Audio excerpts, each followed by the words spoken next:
Hi everyone, and welcome to another tutorial on Unity 5. Today I thought I might go back to the beginning and actually show you the basics of Unity. So these tutes are for the very beginners. Besides the tutes for the more advanced concepts that I'm going to have on this channel, I also want to go back to the beginning, show you about the interface and start introducing things like coding in C#, how the physics system works, and all the little tiny bits of components that you need to know when you're first starting a project. So the first thing you'll find when you open up Unity 5 is that you'll have to create a new project. So games that you create with Unity are structured as a project. Within that project, you can have as many scenes as you like. So a scene is like, you might have a main menu scene, and then you might have the first level of your game. That might be a scene, and the next level of the game might be a scene. There might be a high score area, which could be another scene. So that's what a scene is. Within the project, you store everything you need to create the game. So in there, you'll have sounds, you'll have models, you'll have all your code, you'll have sprites, etc. So Unity keeps everything together nice and neatly. So this is the first screen that you get that will come up. And you want to type in a project name. Find a folder where you want to put that. This will be the same in Mac and Windows environments. And you can also set up your project for 3D or 2D. Now, this doesn't matter if you select 2D and then later on you change your mind and want it to be a 3D project. You don't have to do all this again, okay? You can already change that within the Unity environment. These just set up a few things like the camera and that to sort of deal with these types of games. But it doesn't matter. So once you've got a name, click on Create Project. Now, I've already done this and I called it my first project. What will happen after you've clicked on Create Project is Unity will open. Yours may not look like this. This is the way I've got it all laid out at the moment. You'll have a whole bunch of tabs that you find you can move around the place. And I'll talk about what they do in just a moment. First of all, I want to talk about the folder that gets created. So here's the My First Project folder that Unity creates. Inside that folder, it gives you a number of subfolders. So there's one called Assets, there's a library one, and you'll see there's already a whole bunch of files in there. There'll be project settings, and there'll also be a temp directory already with things in it. I cannot stress this enough. Do not go into these folders and start messing around with the files. Unity needs these to keep opening and saving your project, and also the way that Unity looks. Don't mess with it. There's an assets folder, and this assets folder, if I open it up, currently has nothing in it. This is where all of your assets, as I said before, models, sounds, script files, and that will appear as you start to create them with Unity. But again, I'm going to say don't touch it. Don't go into here. Okay, do all of the work for Unity through Unity itself. It's really important that you don't mess with this file structure and that you don't go adding assets and that into here through your Windows Explorer or the Macintosh Finder, because you'll just, you'll basically screw up the project and it might not open, and you don't want to do that. So just be aware, I guess, that this is your project folder. If you want to take your project and copy it from one computer to the other, you need to take this top level folder, zip it up, and off you go. But please don't go screwing around with what's in here. Okay, so that is something I just wanted to tell you, which is very, very important. The next thing you'll want to know is what all of these different tabs in the Unity interface do. Let's start over here with the hierarchy. The hierarchy is a list of all of the objects that are in your game scene. So we can see at the moment that we have a camera. If we select that camera by clicking on it, you'll be able to see the camera in the scene view. While it's selected, if we hit the F key with the mouse in this window, it will then center in on it so that we can see the camera object. The camera object is basically the player's eyes, and it's you looking into the game. So whatever this camera sees is what you're going to see in your game. And it gives you a little preview window here to show you what's in that environment. At the moment, there's nothing in there except a skybox, so you can see some sky. Now, if you hold down the Alt key and use the mouse, so a left click on the mouse, you can actually rotate the scene around and have a look at a different view of the camera. You'll see that the camera itself, its view, is a pyramid shape, denoted by this white line around here. So if an object is inside the camera, it will appear in your scene.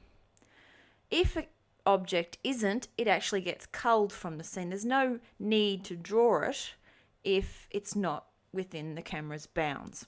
And we'll come back to that in a little bit. We've also got a light in the scene by default, which is just here.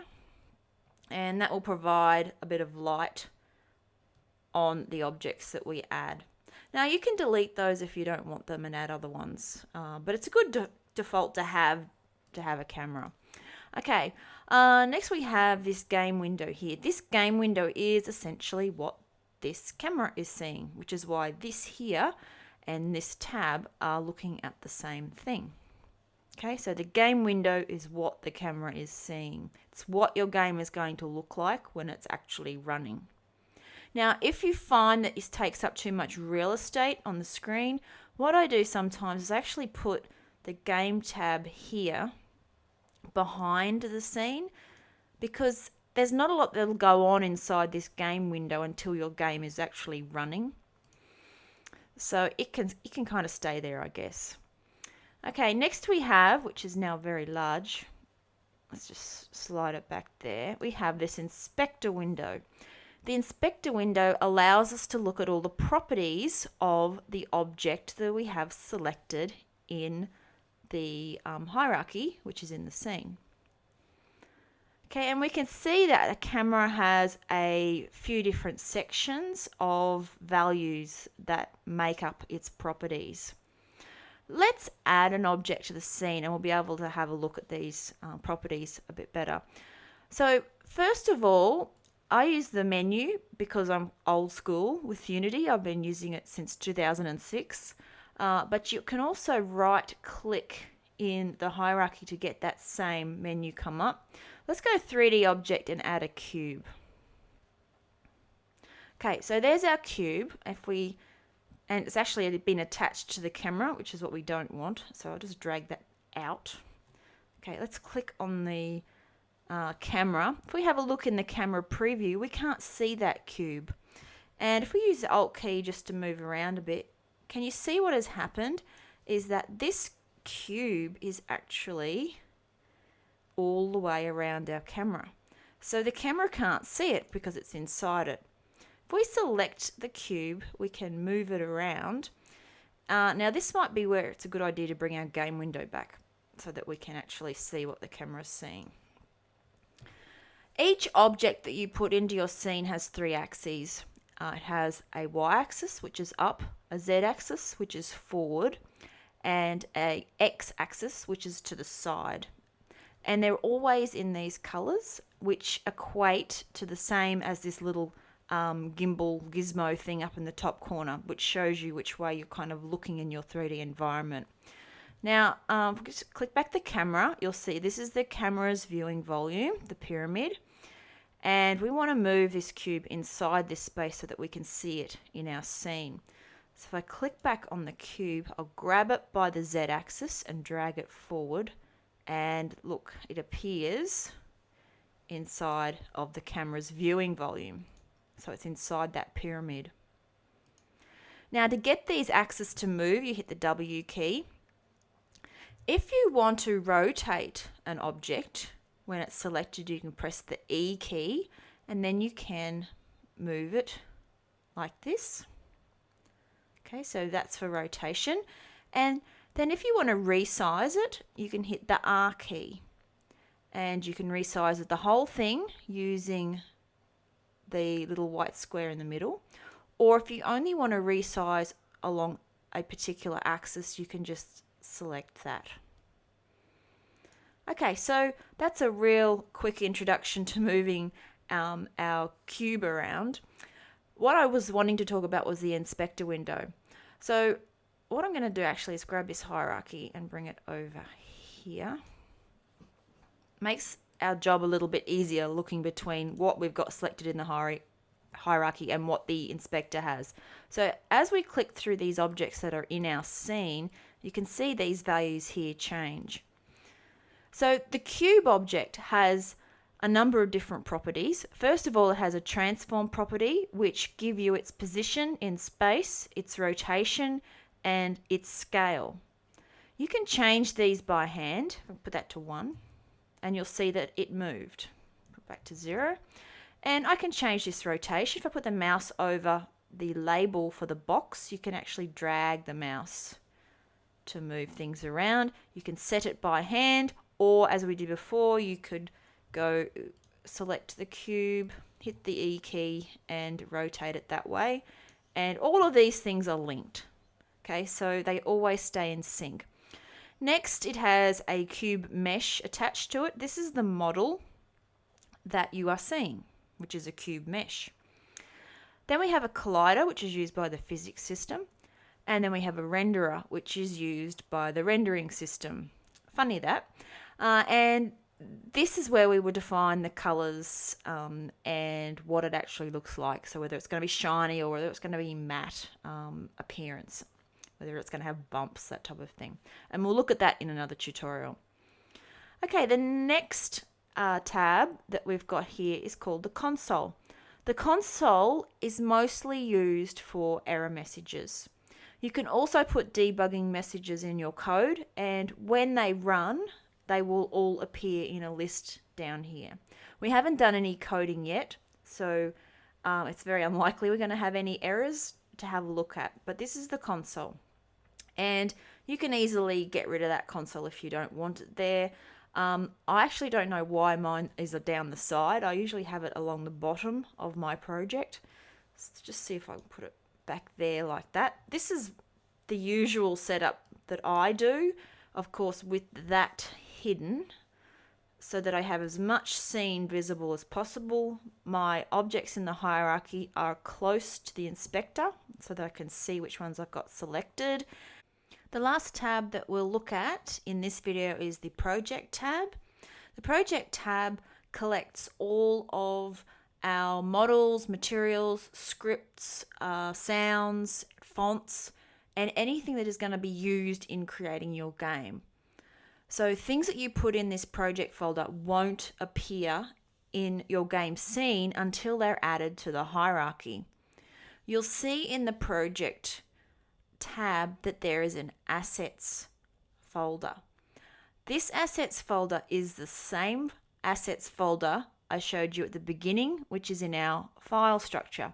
So if we go back to our Finder window, we can see that this asset here is this asset folder here. Now that still doesn't mean that you can dump things in the assets folder through Explorer or Finder. You want to do it here. So just as a quick example, if I create a script, let's call it my script, and then we look back at what's in the Finder window, there's the my script that was just created. Okay, so these are the same folder essentially. All right, so that's all I've got to show you about the interface. In the next video, we will have a look at materials and changing the color and textures of game objects. Thanks for watching.